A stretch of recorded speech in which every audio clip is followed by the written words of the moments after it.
नगर मनमाड महामार्गावर रस्त्यावर अनेकांचे बळी जात असून या रस्त्याचे काम तातडीनं होऊन अवजड वाहतूक वळवावी या मागणीसाठी नगर मनमाड रस्ता दुरुस्ती कृती समितीनं काल राहुरी फॅक्टरी येथे रास्ता रोको आंदोलन केलं होतं।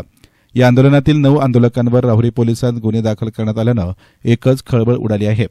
याबाबत राहुरी पोलीस ठाण्यातील police head constable Ashok Shinde यांनी फिर्याद दिली असून फिर्यादीमध्ये म्हटलं आहे की 10 सप्टेंबर रोजी सकाळी 10 ते 12 या वेळेत राहुरी फॅक्टरी येथील छत्रपती शिवाजी पुतळ्यासमोर नगर मनमाड जाणारा राष्ट्रीय महामार्ग क्रमांक 60 या ठिकाणी वसंत कुंडलिक कदम, अनिल रामभाऊ येवले, प्रशांत शिवाजी मुसमाडे, प्रशांत रामभाऊ काळे, संदीप बाबूराव कोठुळे, गोविंद खावडे, सुनील पंडितराव विश्वासराव, आदिनाथ रभाजी कराळे, बाळासाहेब लोखंडे यांनी समाज उद्दिष्टासाठी बेकायदेशीर जमाव जमवला आणि जमावात सामील होऊन रस्त्यावर थांबून रस्त्याने जाणारे येणाऱ्या नागरिकांचे वाहन अनाधिकाराने गैरपणे निरुद्ध केले। तसेच सार्वजनिक उपद्रव करून रस्त्याने जाणारे येणारे दोन्ही बाजूचे वाहन थांबवून ठेवून गैरपणे निरुद्ध केले। तसेच जिल्हाधिकारी अहिल्यानगर यांच्या आदेशान्वये 27 ऑगस्ट 2025 ते 10 सप्टेंबर या कालावधीत प्रतिबंधात्मक आदेश महाराष्ट्र पोलीस अधिनियम कलम 27/1003 चे प्रतिबंधात्मक आदेशाचा भंग केला म्हणून संबंधितांवर गुन्हे दाखल करण्यात आले आहेत।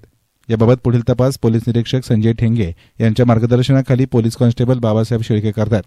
दरम्यान नगर मनमाड रस्त्याचा प्रश्न हा अत्यंत जीवनमरणाचा बनला असताना सामाजिक कार्यकर्ते पुढाकार घेऊन या रस्त्याच्या दुरुस्तीसाठी लढा देत असून त्यांच्यावर पोलीस प्रशासनानं गुन्हे दाखल केल्यानं लोकशाहीची मुस्कटदाबी केल्यानं नागरिकांनी संताप व्यक्त केलाय।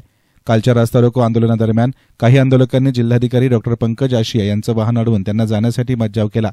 पर्यायानं त्यांना दुसऱ्या मार्गाने शिर्डीकडे जावं लागलं।